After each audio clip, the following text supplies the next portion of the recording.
এটা মসজিদের জালসা নাকি? কত সুন্দর করে আপনারা মসজিদ করেছেন, আলহামদুলিল্লাহ। মসজিদ দেখে দিল খুশ হয়ে গেছে। আর আল্লাহর কাছে দোয়া করি রব্বুল আলামিন যেন এই মসজিদকে কবুল করে, পড়ুন আল্লাহুম্মা আমিন। আপনাদের দান, আপনাদের মেহনত কে যেন আল্লাহ তাবারাক ওয়া তাআলা কবুল করেন এবং দুনিয়া আখিরাতে যেন আর পূর্ণ পূর্ণ বদলা আপনাদেরকে দেন। ভাই মুসলমান, গোটা পৃথিবীর মধ্যে আল্লাহ তাবারাক ওয়া তাআলার কাছে সব থেকে পছন্দীয় জায়গা হলো কি? মসজিদ। নবীর হাদিস, মসজিদ থেকে ভালো জায়গা পৃথিবীতে আর কিছু নেই।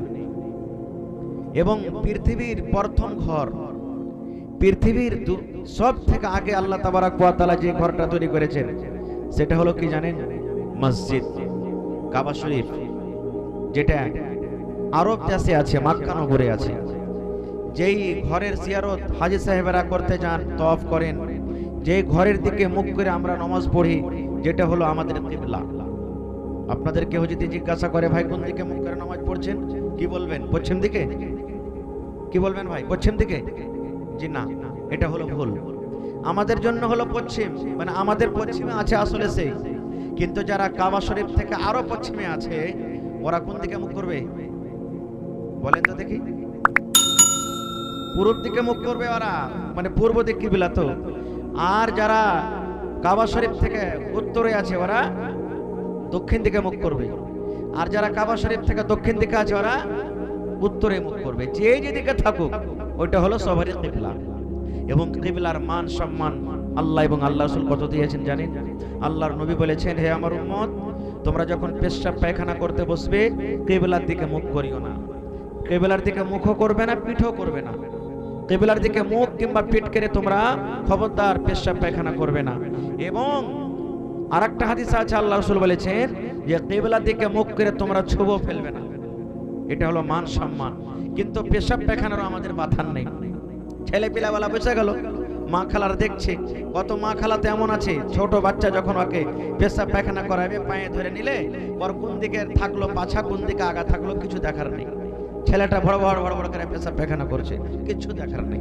জি না, এগুলা সমস্ত মা খালাদের জিম্মেদারি, দায়িত্ব। যে ছেলেরা ভুল করতে গেলে মা খালাদের কি করতে হবে? সেখানে শিখাইতে হবে। আজকে আমার হলো এটাই বিষয়। আল্লাহ রাব্বুল আলামিন ইমানদার বান্দা বান্দীদেরকে আল্লাহ রাব্বুল আলামিন কত ভালোবাসেন। ইমানদার বান্দা বান্দীদেরকে আল্লাহ রাব্বুল আলামিনের প্রতি কত মায়া দয়া। আল্লাহ রাব্বুল আলামিন 1400 বছর আগে এলান করে দিয়েছেন, হে দুনিয়ার ইমানদার বান্দা বান্দীরা তোমরা শুনে নাও। এই জায়গাতে আল্লাহ রাব্বুল আলামিন কোনো বেঈমান, কোনো মুশরিক, কোনো ধোঁকাবাজ, কোনো দাগাবাজকে আল্লাহ রাব্বুল আলামিন ডাক দেন না।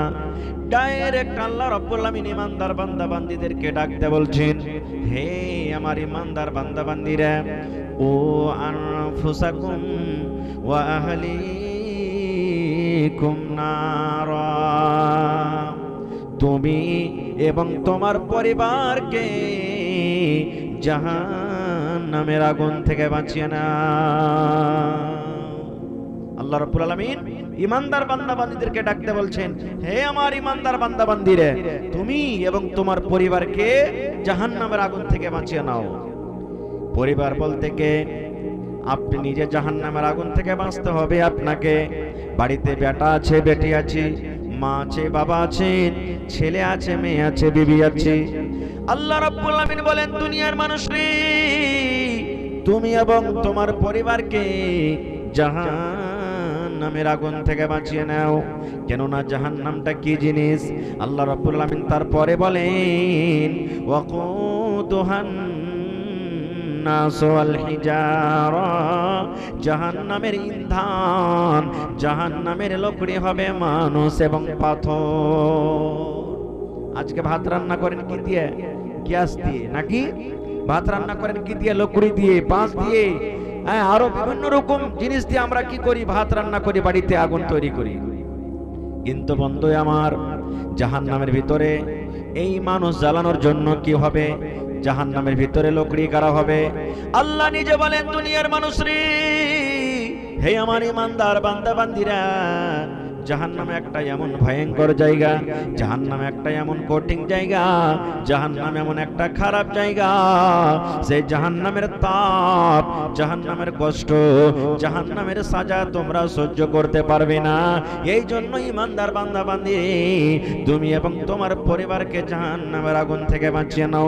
কেন না সেই জাহান্নামের লকড়ি হবে, জাহান্নামের ইন্ধন হবে মানুষ এবং পাথর। মানুষ তো পুড়ে যাবে, এটা আমরা দেখতে পাচ্ছি সরাসরি। কিন্তু এই আয়াতটা যখন আমরা পড়ি, তার তরজমা, তার তাফসীর পড়ি, তখন মনে মনে এটা ধারণা হচ্ছিল যে হ্যাঁ গো, পাথর কেমন করে পুড়বে, পাথর কিভাবে পুড়বে, সুবহানাল্লাহ। কিন্তু আল্লাহ তাবারক ওয়া তাআলার কোরআনের প্রতি আমাদেরকে বিশ্বাস রাখতে হবে। একটা হরফকে যদি আমরা ইনকার করে দিই, একটা আয়াতকে যদি আমরা ইনকার করে দিই, তাহলে আমাদেরকে পূর্ণ মুসলমান বলা হবে না। কেন? আল্লাহ রাব্বুল আলামিন কোরআনের পরিচয় দিতে গিয়ে 2 নম্বর সূরাতে আল্লাহ রাব্বুল আলামিন বলে দিয়েছেন কি, আলিফ লাম মিম যালিকাল কিতাবু লা রাইবা ফিহি।